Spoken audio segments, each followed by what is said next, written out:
Êtes-vous un jeune entrepreneur qui vient de se lancer ou au contraire, vous êtes dans votre activité depuis un moment, mais malgré tous vos efforts, elle stagne et vous avez l'impression que d'avoir atteint un plafond de verre. Alors, bienvenue dans ma chaîne parce que je suis exactement dans la même situation. Et je veux vous lancer un défi pour qu'ensemble, on puisse changer les choses. Je m'appelle Angésica Lunetto, je suis la promotrice de Biotropique Santé, qui est une entreprise agroalimentaire axée sur l'objectif de développement durable 3, sur la santé et le bien-être. Nous proposons des boissons naturelles, innovantes, à base de plantes médicinales et de fruits, qui non seulement ont un goût délicieux, mais aussi qui renforcent votre système immunitaire et qui vous aident à être en super forme pour vos défis, aussi bien professionnels que personnels.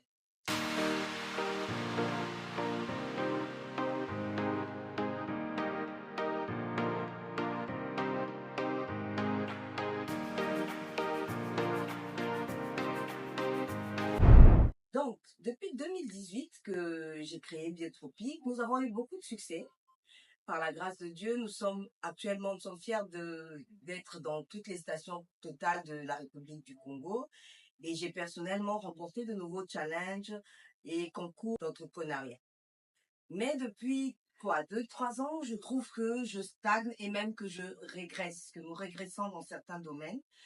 Et pour remédier à ça, j'ai décidé de lancer le challenge Je suis entrepreneur et je me réforme, auquel je vous invite à participer. Déjà, je tiens à préciser que je ne suis pas coach, et je n'ai pas l'intention de l'être. Simplement, je vous invite à un partage, à un cheminement d'apprentissage mutuel, au cours duquel je vais revisiter tous les fondamentaux de l'entrepreneuriat. Donc, si vous êtes un jeune entrepreneur, je pense que ça va vous aider beaucoup, mais même en tant qu'entrepreneur aguerri, c'est toujours important de revoir ses basiques.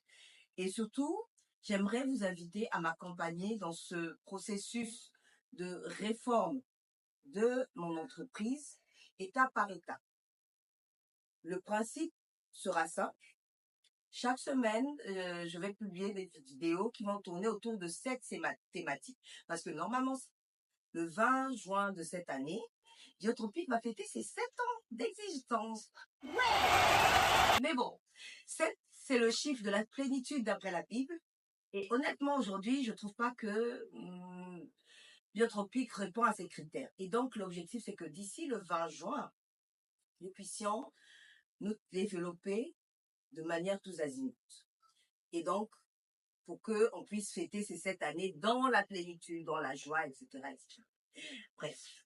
Et donc, l'objectif, ce sera de voir les 7 savoirs, de parcourir les 7 savoirs de l'entrepreneuriat. Ce que j'appelle, moi, peut-être les 7 travaux de l'entrepreneur, s'il faut appeler ça comme ça.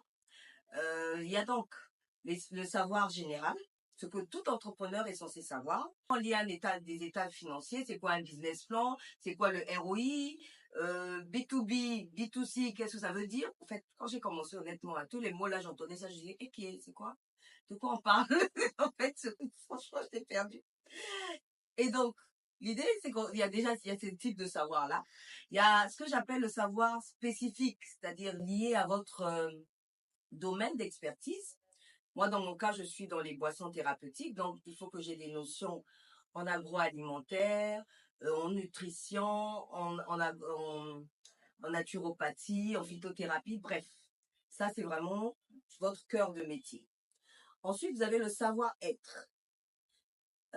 On dit toujours que quand quelqu'un investit dans une entreprise, il n'investit pas dans le projet en tant que tel, mais il investit dans la personne. Donc, nous sommes indissociablement liés à notre entreprise qui est plus ou moins le reflet de tous nos sommes. Et aujourd'hui, justement, je trouve que si Biotropique stagne, c'est peut-être parce qu'à un moment ou à un autre, j'ai moi-même commencé à stagner dans certains domaines de ma vie. Donc, il faut qu'on y remédie. Il y a le savoir-être dont je disais, il y a le savoir-faire. On parlait des savoirs spécifiques à notre cœur de métier, mais il faut pouvoir les mettre en œuvre. C'est bien de connaître toute la théorie sur l'agroalimentaire, mais si je ne sais pas c'est quoi la marche en avant, comment la mettre en œuvre dans ma production, ça va être un peu, je ne serai pas en même de donner le meilleur à mes clients. Il y a le faire savoir. Une fois que j'ai produit le meilleur jus de la terre, si les clients ne sont pas au courant que c'est le meilleur jus de la terre, bah, ils vont pas beaucoup se bousculer pour l'acheter. Donc, le savoir, donc, il y a le faire savoir. Le faire savoir, donc, c'est tout ce qui est lié au marketing, à la commercialisation. Après le faire savoir, il y a le faire faire, qui nous parle de leadership, de gestion du personnel, etc.